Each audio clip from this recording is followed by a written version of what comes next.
CPM-ൽ ഇത് വിമത ഭീഷണിയുടെ കാലം. പാർട്ടി കോട്ടയായ കണ്ണൂരിൽ നിന്നുപോലും വെല്ലുവിളി നേരിടുകയാണ് CPM. സംസ്ഥാന സെക്രട്ടറി MV ഗോവിന്ദന്റെ സമകാലികനും മുതിർന്ന നേതാവുമാണ് TK ഗോവിന്ദൻ. അദ്ദേഹം ഉയർത്തിയ വിമത നീക്കം ചുവന്ന കോട്ടകളിൽ വിള്ളൽ വീഴ്ത്തുമോ എന്ന ആശങ്ക ചെറുതല്ല.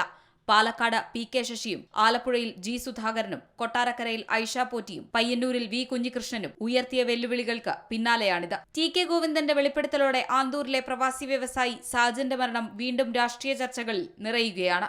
തളിപ്പറമ്പിൽ CPM സംസ്ഥാന സെക്രട്ടറി MV ഗോവിന്ദന്റെ ഭാര്യ PK ശ്യാമളയെ സ്ഥാനാർത്ഥിയാക്കിയതിൽ ജില്ലാ സെക്രട്ടേറിയറ്റ് അംഗം TK ഗോവിന്ദൻ മാത്രമല്ല, മയിൽ ഏരിയ കമ്മിറ്റിയിലെ ഭൂരിഭാഗം പേരും നേതൃത്വത്തോട് നീരസമറിയിച്ചിരുന്നു.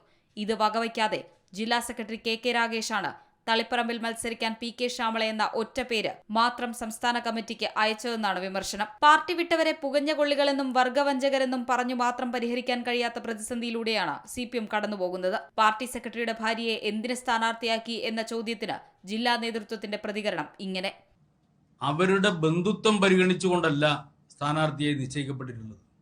അവര് പലരും പാർട്ടിയുടെ വ്യത്യസ്ത തലങ്ങളിലുള്ള ചുമതല നിർവഹിക്കുന്നവരായിരിക്കും. അപ്പോൾ ബന്ധുത്വം ഉണ്ടായാലും ഇല്ലെങ്കിലും ഓരോ വ്യക്തിയും അവര് പാർട്ടിക്ക് നൽകുന്ന സംഭാവന, പാർട്ടിയുടെ പ്രവർത്തനം, പാർട്ടിയുടെ നൽകിയിട്ടുള്ള ചുമതലകൾ, ഇതെല്ലാം നിർവഹിക്കുന്നതിനെ കൂടി അടിസ്ഥാനപ്പെടുത്തിക്കൊണ്ട് കൂടിയാണ് സ്ഥാനാർത്ഥിയെ നിശ്ചയിക്കുന്നത് എന്ന് നമ്മൾ കാണേണ്ടതായിട്ടുണ്ട്. അതുപോലെ തന്നെയാണ് ശ്യാമൾ ടീച്ചറെയും പാർട്ടി സ്ഥാനാർത്ഥിയെ നിശ്ചയിച്ചിട്ടുള്ളത്. ഭാര്യയെ സ്ഥാനാർത്ഥിയാക്കിയതിലടക്കം MV ഗോവിന്ദനെതിരെ ഉയർന്ന ആരോപണങ്ങളോട് പാർട്ടി സെക്രട്ടറി മറുപടി പറയുമോ എന്ന് ഉറ്റുനോക്കുകയാണ് രാഷ്ട്രീയ കേരളം.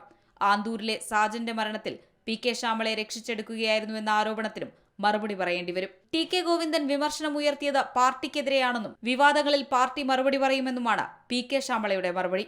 CPM-ന്റെ സ്ഥാനാർത്ഥിയായിട്ടാണ് ഞാൻ മത്സരിക്കുന്നത്. നിങ്ങൾ പറഞ്ഞ വിമർശനങ്ങളൊക്കെ ഉയർത്തിക്കൊണ്ടുവന്നിട്ടുള്ളത് പാർട്ടിക്കെതിരായിട്ടാണ്. അതുകൊണ്ട് തന്നെ ഈ വിമർശനങ്ങൾക്ക് സ്ഥാനാർത്ഥി എന്നതിൽ ഞാൻ മറുപടി പറയുന്നില്ല.